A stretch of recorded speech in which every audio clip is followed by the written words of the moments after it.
Hey beautiful!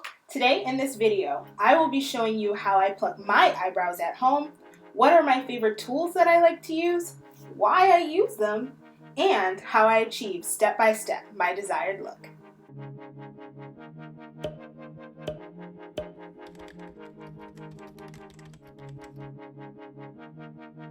Welcome back to my channel. If you're new here, my name's JanayNcole, and here on my channel I encourage women through faith, beauty, and lifestyle. These are how my brows are looking right now. They are definitely needing some touch-ups. They are in need of help. A good tip for you to make sure that you don't go in between touch-ups for too long. Pluck your eyebrows at home within a week or two to just keep up with the upkeep. The first things that you need is some type of spoolie or brush. A spoolie typically comes on the end of a pencil, a brow pencil like so. A second tool that you could use is a tool that has a brush on the end like this, which is Sonia Kashuk. It has a brush on the end where you can smooth the hairs and kind of brush them. It's great for when you are filling in your brows as well. Second, biggest tool that you can possibly use is using a magnified mirror. Use a magnified mirror. Get up in there so that way that it's nice. You can see the detail, see exactly what you're doing, see exactly what's going on. Second tool that's the biggest thing, it's a really good thing to have, obviously, is a tweezer. The third tool that you will be needing is a white or nude colored pencil to kind of carve out and see where you want to pluck.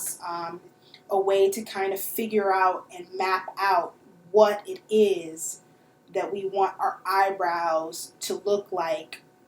The second thing to really pay attention to is the style, the different styles of tools, of tweezers. There's so many different ones. Like, I know there are some that are more pricey than others, and that's okay. We're just going to be focusing more on the style, the type of tweezer versus the price. So the first one I'm going to discuss is the Slant-Tip, which is the most common. It's the classic. It grabs the hairs, but not too many.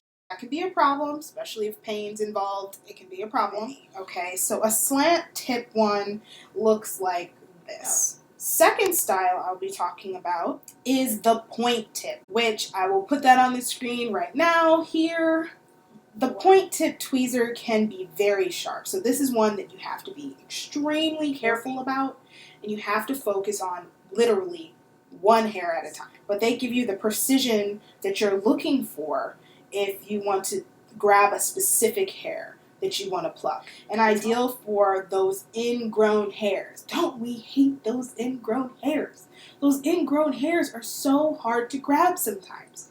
And that's okay. I'll tell you, if you can't grab them all and you can't pluck every hair, I mean, this is at home. This is what I do. So if you can't get every single one, it is okay. It is the Point-Slant, which is the one that I have right here. I'll put it on the screen. It is a Point-Slant tweezer, which is absolutely great for grabbing multiple hairs at a time and for those ingrown hairs if you want extra precision. Kind of 2-in-1, so that's why I like it. So if you want to grab or buy a tweezer that has multiple functions that can cater to both things that you may need to accomplish your desired look, I say go for it. The last one I will be talking about is the arch claw tweezers, okay? The arch clawed tweezers.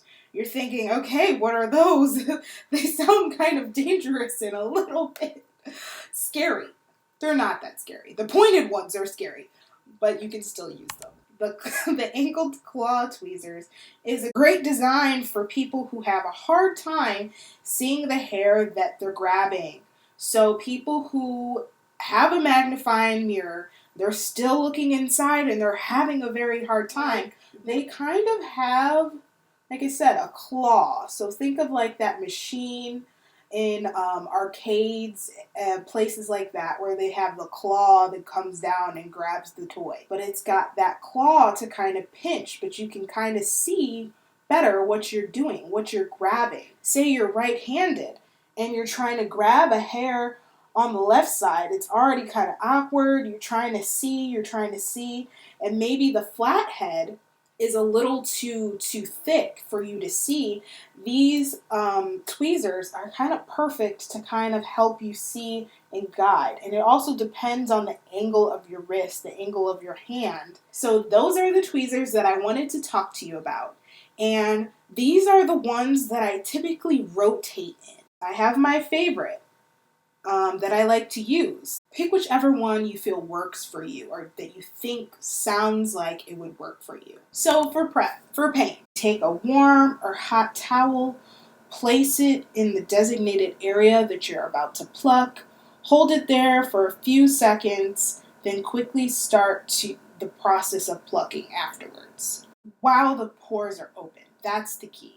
If the pores are open, it's easier to pluck. Another thing that you can do, which some people know but some don't, that's why you came to my video. Another option is for that area, 5 to 10 minutes before tweezing, you can numb the area by using cold water or something cold like ice.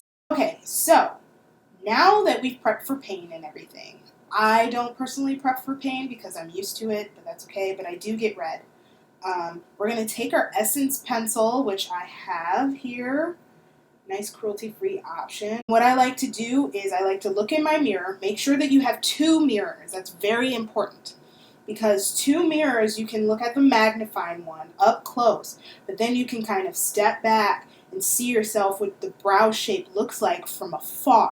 That is extremely important because you don't want to be so close doing your brows and so up close and you see all the details and everything like that, and then you step back in a different mirror and you're like, that's what they look like? Ooh. We're going to take our pencil here and we're going to, I like to start at the beginning of the brow and just kind of work through the brow hairs. It's totally fine. It looks silly at first, but kind of imagine where you would fill them in. That is the most important. And you can do the other one, but I'm only working on this eyebrow for the video. Like, don't mind this part right here. You can see kind of like right here is where the arch is going to be, and I need to pluck everything else on the line and outside of the line. And you can start on the outer edge or the inner edge. Just start where you feel like is the easiest part, the most noticeable part that needs to be plucked. So the areas that you just know they don't belong there. And just go slow.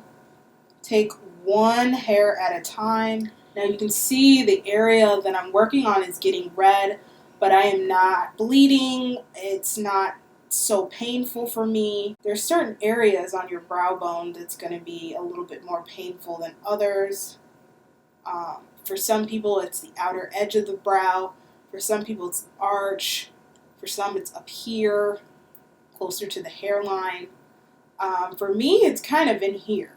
But luckily, my brow hairs here aren't too bad. They don't get too crazy and grown out. There's certain areas that it's hard for you to get, or you tend to have oily skin, then you can lay down some powder, some translucent powder, to just kind of help the tool grip the hair. Now, if you're looking at this and you're like, what the heck? Well, how am I supposed to know what shape I want my eyebrow? How am I supposed to know how far I should be plucking or where I should pencil and map it out? Edge of your nose, that is where the innermost brow should stop, technically. But depending on your nose shape and, it just depends on you, what you like, what you prefer. The second way is to look straight ahead, and here should be your arch. The outer side of your nose, nostril, should be the arch. So that's where you want your arch to be. And very least, is out here. Okay? That's where it should stop. So if you follow those 3 marks, now if you want to mark through the brow, you can. If you prefer, if that's going to help you, guide you into being able to do this, you surely can. Don't worry about that. Go ahead. No one's looking at you weird. I have faith in you. I encourage you. You can do it. Take your time. It is possible, okay? No one taught me how to do this. I did it on my own with practice. Here I am now doing my own brows. People compliment my brows.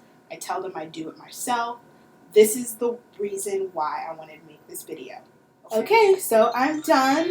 I took off the pencil that I used. Something that I wanted to mention to you is that if you are new to plucking your brows, or this is something that you do all the time at home, you make sure that you are plucking in the same direction the hair growth is. So, as you can see, the tail part of my eyebrow, the hairs are going this way. They're growing down in this direction.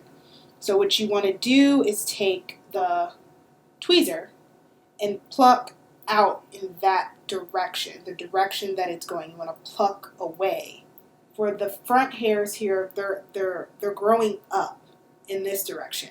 So you want to take the tweezer and pluck up, okay? For more of my arch, it's going in this direction, up and out towards the temple. So you want to pluck out this direction. So that's something to keep in mind, because if you do it that way, you will get less ingrown hairs, first of all, and then secondly, the hair that grows back won't be as coarse. Okay, so I hope all my tips have helped you. I hope that I've encouraged you to go out and do this on your own at home. Please like this video if you'd like to see more. With that said, I hope you know that you are chosen by God, and with Him, you are the special individual that He created you to be. Until next time, bye.